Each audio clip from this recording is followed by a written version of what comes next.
I can reach it, but this is. So my name is Carson. This is my mom's high company. school today. Today is my birthday, and I'm very happy. But before this started, I want to know that this is my 51st interview. Wow. My goal is to go for 100 before I go to college. So I'm on the way there. More than halfway now. Yeah. So the first question I want to ask is, after I read this story, the most difficult time you had when your mom was having problems with your sisters and your mom. I couldn't imagine how you felt in that period. What got you through that?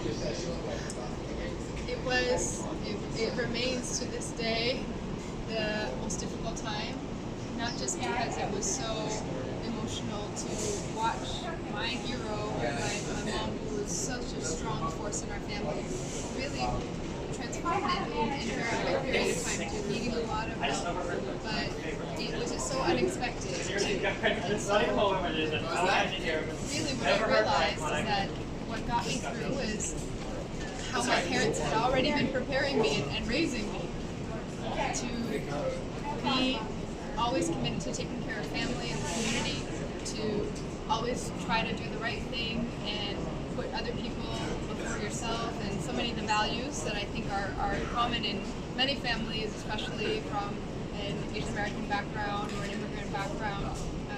I didn't realize the strength that she had already given me at that point, and so we honestly didn't have a plan for a lot of it. At the beginning, it was just how to put one foot in front of another and just keep going. But soon, as we figured out how to start getting treatment and getting things just a little bit more stable, then it was a long time before I was even able to talk to other people about what was happening. And I hope that by sharing my story, it just relieves the burden a little bit, breaks the stigma of what so many families are going through. Of course, that's the story. The story inspires me very much. And now we go to your policy that you want to eliminate carbon emissions by 2040. But here's the question. Of people that you said want to help the families who are suffering from poverty, how are you going to communicate this message to them that saving the environment isn't just luxury for rich people, but something they would need when they survive us? How would you communicate this? Yeah, I think sometimes there's a very big gap when you ask about what issues are most important to just anyone on the street. It's actually very rare that someone will say the most important thing in my life is climate change, because it feels like it's so big, it's so far away, it's a long time away for some people's minds as well.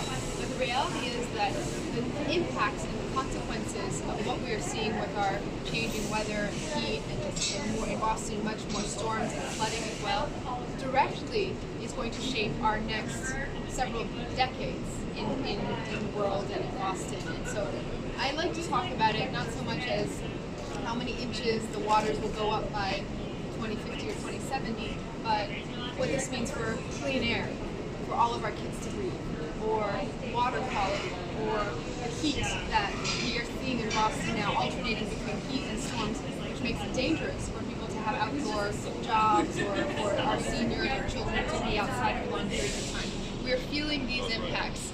Right today, we're in the midst of a heat wave that is about to turn into a major tropical storm, maybe even a hurricane tomorrow here. So these are ways in which city government can actually make a big difference. If we just changed all of our school buses at Boston owns, 700 buses, to be electric instead of gas and diesel that we have right now, not only would that save us money as a city, but it would mean that we would have cleaner air without all the pollution going into our neighborhoods, and that our kids are breathing in when they're sitting on the buses.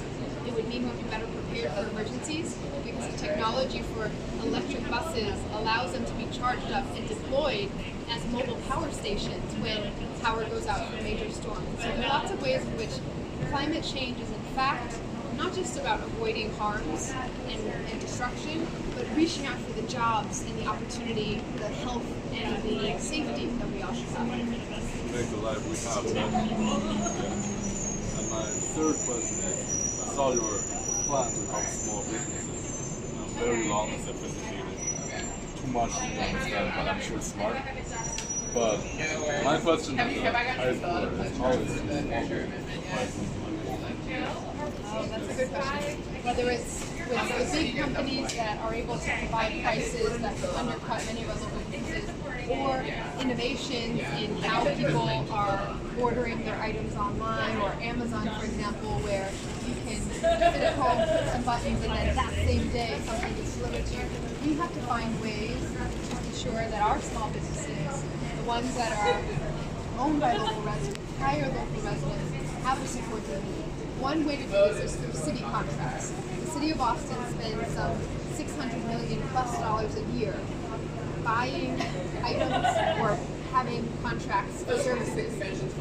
And we can choose to invest those in smaller businesses rather than businesses that will take the dollars out of our city. Because when we put them in local businesses, it continues to multiply wealth in our community. It continues to close gaps across various disparities in our community. And another mechanism is right now, in a moment where there are many more vacancies through the pandemic, many spots that are shut down and waiting for someone to come in, the city can be very intentional about how we support local businesses filling in those locations, thriving and connecting a sense of community. Yeah, that wasn't something I think it is hopeful for small businesses. My last question is, I saw a lot of different races on the website in Hawaii, all sorts of people, but have you thought about uniting the Asian community? Because I don't see that a lot on the website. Yes, this is something that we are so proud of in Massachusetts, that in fact the Asian American community here is one of the most fastest growing populations, but we are also one with a very big gap when it comes to representation. And so we've seen some major growth in the last few years. I'm proud that compared to when I started in 2013, now we are able to see the first Vietnamese American state representative serving in the state house. We have the first we have many more Asian American elected officials in Massachusetts than we did 8 years ago. When it comes to the issues of our community, especially in this moment of rising anti-Asian hate and racism and even violence in some parts, we have to step up. And so we've had many rallies in our city. We've been creating spaces to build that infrastructure, to stabilize our communities, and to realize how it's all interconnected between how the small businesses in Chinatown are doing with the housing stability of our residents, with language barriers and other ways that we are able to just benefit from being residents of our city. So we need to connect all those pieces and then connect our communities together as well. Okay, that's all my questions. From this interview, I sure know you know what you're doing. Thank you so much.